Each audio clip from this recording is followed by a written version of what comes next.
La tournée asiatique. Oui, c'est bientôt les gars. Et alors, les joueurs de la Masia ont été testés, des joueurs ont été retenus, des joueurs de l'équipe 1 ne partiront pas. On a le calendrier, je vais vous donner le calendrier. Je sais que ça fait longtemps qu'on a le calendrier, mais je vais vous le donner puisqu'on approche enfin les matchs du Barça et je suis en manque total. Flick veut des recrues. Maintenant, on va voir qu'est-ce qui bloque, qu'est-ce qui va pas et pourquoi ces recrues-là. Et tout ça, ben, c'est dans cette vidéo, donc restez connectés.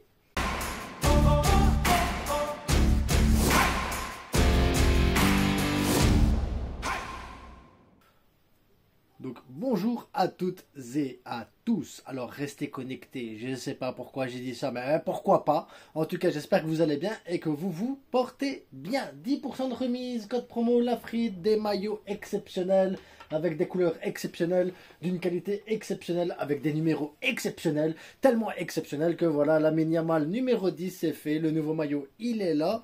10% de remise, code promo Lafrite, livraison offerte. La qualité, elle est là, elle est présente. Maintenant, vous avez même du vintage. Hein. On n'est pas obligé. Hein. Regardez ici le beau maillot de l'Espagne, d'Iniesta. Donc voilà, des tas de possibilités grâce au vestierstore.com, les gars. Le lien dans la description. Si vous avez des questions Instagram, TikTok, X, faites-vous plaisir. Je suis disponible. Donc, des joueurs ont été testés et on sait déjà que Virgili, Juan Hernandez et Landry Farré ne participeront pas à la tournée asiatique. Oui, alors Virgili, je pense que c'est avec l'arrivée de Rashford. Voilà, je pense que le mieux c'est de donner plus de temps de jeu à Rashford qu'à Virgili. Ce qui je trouve cohérent en soi, vu que on a fait venir Rashford, c'est pour qu'il joue. Juan Hernandez, un attaquant, on a suffisamment d'attaquants. Je pense qu'il n'y a pas besoin de rajouter d'attaquants supplémentaires. Et Landry Farré, défenseur, pour le moment défenseur central, je suis désolé, mais entre Inigo, Christensen, Aroro, Garcia, Koubarsi, je pense qu'il y a suffisamment, pas besoin de faire de tests. Et ce qu'il nous faut, c'est travailler les automatismes. Donc pour moi, c'est cohérent. Ensuite, on a les joueurs qui sont sûrs et certains de participer. Il n'y en a que deux pour le moment. C'est Geoffrey Torrent, défenseur gauche. On va revenir après avec les demandes de Flick, justement, sur ces postes de latéraux, parce qu'on aura besoin de latéraux aussi. Et on a également Pedro Fernandez qui va participer. Je pense que c'est pour remplacer un peu Pablo Torre dans le sens où un peu de rotation et faire souffler et tester des nouvelles choses. Guy Fernandez, Tony Fernandez, Ronny Bargi sont des joueurs qui sont encore en phase de test avec l'équipe première. Il n'y a aucune certitude qui participe. Je vous avoue que pour moi, de mon côté, c'est important que la Masia participe à la tournée asiatique. C'est important que les jeunes fassent partie de l'équipe première. C'est important qu'on utilise la Masia pour l'équipe première. Pour moi, c'est essentiel. Ça fait partie de notre ADN. Mais aujourd'hui, il y a une chose encore plus importante que de faire monter des Masianes en équipe 1. C'est de faire monter l'équipe B en division 3. Parce qu'aujourd'hui, l'équipe B est descendue en division 4 et il est temps de remonter en division 3. Et les Guy Fernandez, Tony Fernandez, les Pedro Fernandez, il n'y a que des Fernandez, c'est pas possible ça. Ronny Bargi, Virgili, Juan Hernandez, Landry Farré et je n'oublie plein d'autres encore. Tous ces joueurs-là doivent prouver qu'ils ont le niveau pour jouer en équipe 1. Aujourd'hui, ils ont le niveau pour jouer en division 4. Eh ben, c'est le moment pour eux de montrer que non, ce ne sont pas simplement des joueurs de division 4. C'est des joueurs qui peuvent s'entraîner, oui, avec la 1.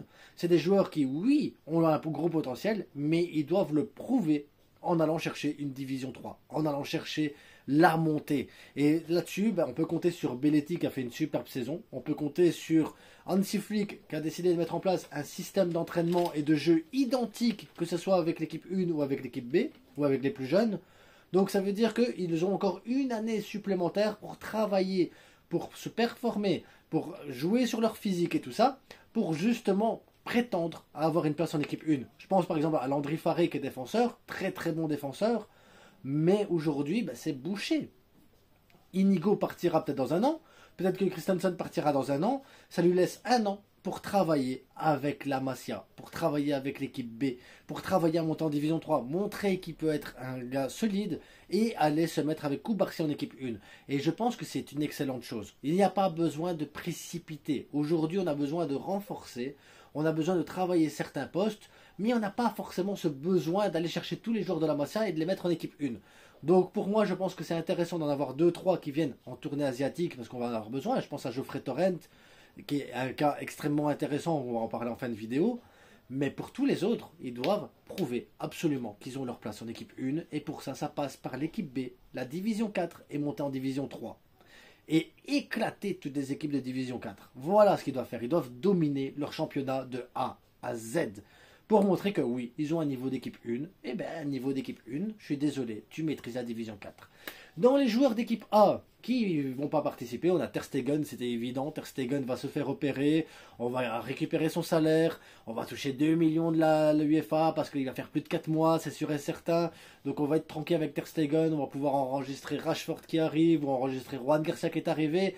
Donc voilà, là on est tranquille, Ter Stegen. Oriol Romeu ne fait pas partie de la tournée asiatique, ça m'étonne quand même. Parce que je sais que par exemple l'anglais avait fait partie de la tournée américaine la saison passée, même si on savait qu'on comptait pas dessus. Maintenant peut-être qu'Oriol Romeu a un point de chute où il y a un accord avec le Barça pour voilà, ce sera terminé d'ici une semaine ou deux à mon avis. Et Iñaki Peña ne part pas non plus en tournée asiatique, il réfléchit sur son avenir, ce que je trouve cohérent. Il est à un âge où il doit chercher plus que juste être sur le banc du Barça, il doit aller chercher une place de titulaire, un endroit où il pourra se dépasser et se battre. Je pense qu'il y a des gardiens à Valence ou des autres clubs qui ont besoin de gardiens. Je pense qu'Iñaki pourrait aller chercher une place dans un autre club. Soyons clairs, il a le niveau pour jouer dans un bon club.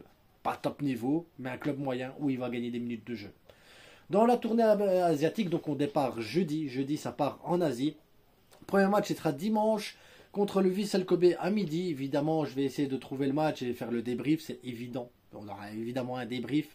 On va jouer Séoul le 31 et on va jouer Daegu, je ne sais pas comment on dit, le 4 août à 13h. Donc match 12h, 13h, 13h. Donc c'est des heures qui sont un peu chiantes quand tu travailles, mais bon, on va essayer de faire avec. Quelque chose que les gens disent, on va essayer de faire avec. C'est la seule chose que je peux dire. Donc il n'y aura pas de débrief immédiat parce que je ne pourrai pas. Je travaille pendant ces heures-là. C'est ça la réalité. Travail dur pour rester pauvre. Donc, j'avais dit Hansi Flick veut des recrutements et justement on parlait d'arrière latéraux parce qu'il voudrait peut-être un arrière latéral droit ou un arrière latéral gauche. Alors, mon opinion sur ce truc-là, donc arrière latéral gauche, apparemment ça serait Grimaldo qui serait sélectionné dans ces cas-là. Grimaldo, ça veut dire quoi de GG Beckham Martin? Bon, vous allez me dire, on s'en fout de GG Beckham Martin, au pire des cas, il pourra se trouver un autre club et je pense qu'il trouvera facilement un autre club. Il est très très bon. Pas pour jouer dans un top club, mais un milieu de classement, je pense que Gérard Martin apporterait énormément. Pourquoi je disais justement que l'arrière gauche, Geoffrey Torrent, était hyper intéressant comme cas? Parce que avant d'aller chercher un latéral gauche, c'est bien qu'en tournée asiatique, on teste Geoffrey Torrent. C'est très important qu'on teste Geoffrey Torrent correctement pendant cette tournée asiatique. Parce que s'il apporte énormément, s'il y a un gros potentiel avec lui, il ne faut pas aller chercher de latéral gauche. Tout simplement, il ne faut pas aller chercher de latéral gauche. Il n'y aura pas besoin en soi. Et pour le latéral droit, là, c'est autre chose. Moi, c'est une autre problématique. Latéral droit, donc on parle de Dumfries. On parle beaucoup de Dumfries. Moi, j'ai aucun souci avec Dumfries. Je pense qu'au contraire, beaucoup de gens disent qu'il n'a pas le profil Barça. Je trouve au contraire qu'avec le système d'Hansi Flick, il pourra apporter énormément parce que je suis convaincu, et je ne sais pas pourquoi, je suis convaincu qu'on aura un numéro 6 qui va se placer entre les deux défenseurs centraux, que les défenseurs centraux vont s'écarter et donc on va avoir un Baldé et un défenseur droit qui doivent monter très très haut et apporter le soutien aux deux ailiers. Je suis convaincu qu'on va avoir un système qui va ressembler à ça. C'est bizarre, mais j'ai une certitude de ce système-là. Maintenant, Dumfries dans ce système-là déchirerait tout le monde parce qu'il serait offensif, il mettrait des buts, il mettrait des passes, il mettrait un pressing très haut, il serait couvert derrière par un défenseur central qui est un peu plus déporté sur la droite et qui de mieux que Koundé comme défenseur central pour se porter sur la droite. Il a toujours couvert le côté droit, il a toujours été bon justement dans ça, dans la relance balle au pied. Donc pour moi c'est cohérent. Si tu me dis Koundé revient dans l'axe et va couvrir les montées de l'arrière droit, un arrière droit comme Dumfries, pour moi, c'est 100% cohérent. Mais alors, dans ces cas-là, Christensen, Aroro et de trop dans l'effectif. Et de toute façon, ils seront de trop dans l'effectif. Si tu vas chercher un Dumfries, il sera de trop. Il y aura un joueur de trop. Et il faudra le vendre. Et il faudra partir. Donc, je ne sais pas s'il y a quelque chose qui est prévu aussi derrière pour Christensen ou Koundé. Mais en tout cas, ça pose la question. Si on va chercher Dumfries à 25 millions, ce que je trouvais cohérent comme prix, un Christensen ou un Aroro, les gars. Deux poids, deux mesures. Il y a des possibilités de les faire dégager l'un comme l'autre. L'un vaut 60 millions, l'autre vaut 25 millions. Peut-être que Christensen, en échange de Dumfries, pour remettre un Koundé dans l'axe, tu gagnes énormément.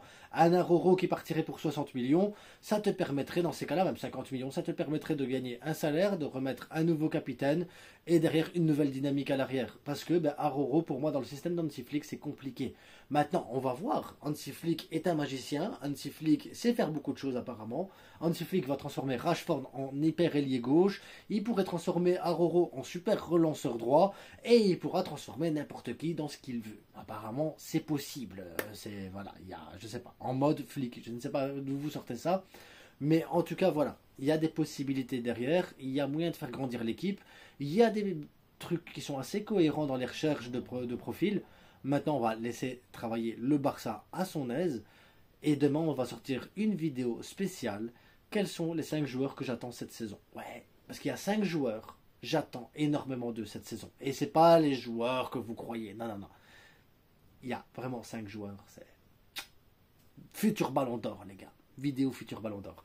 En attendant, abonnez-vous, likez, partagez. Et n'hésitez pas à me mettre en commentaire, vous, de votre côté, quels sont les 5 joueurs que vous attendez le plus sur la saison prochaine. Qu'est-ce que vous pensez un peu de la Masia, des joueurs qui vont participer? Quelles sont vos déceptions de votre côté? En attendant, je vous souhaite à tous une agréable journée et à demain pour la prochaine vidéo. On parlera aussi du mercato du Real Madrid parce qu'il est bon le mercato du Real, les gars. Les arbitres. Oh, oh.